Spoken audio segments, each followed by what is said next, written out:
गांव के कोने में एक पुराना कब्रिस्तान था जिसे लोग अंधी कब्रें कहते थे। वहां एक खास कब्र थी जो हर साल मुहर्रम की 7वीं रात को अपने आप खुल जाती थी, बिना किसी आवाज के, बिना किसी इंसान के।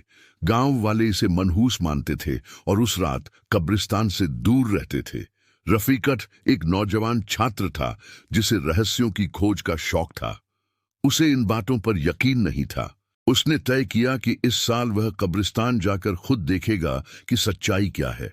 7वीं रात वह चुपके से कब्रिस्तान गया, हाथ में टॉर्च लिए, और उस खास कब्र के पास जाकर बैठ गया। रात के ठीक 12 बजे जमीन थोड़ी सी कांपी और कब्र धीरे धीरे खुलने लगी। रफीकत का दिल जोर से धड़कने लगा, लेकिन वह अपनी जगह से हिला नहीं। कब्र पूरी तरह से खुल चुकी थी।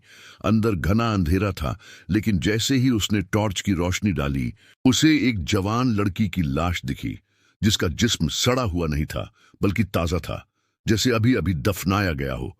अचानक उस लड़की ने आंखें खोल दी। रफीकत चिल्लाया, लेकिन उसका शरीर हिल भी नहीं पाया। वह बस इतना सुन सका, मुझे इंसाफ चाहिए, मुझे इंसाफ दो। और फिर वह बेहोश हो गया।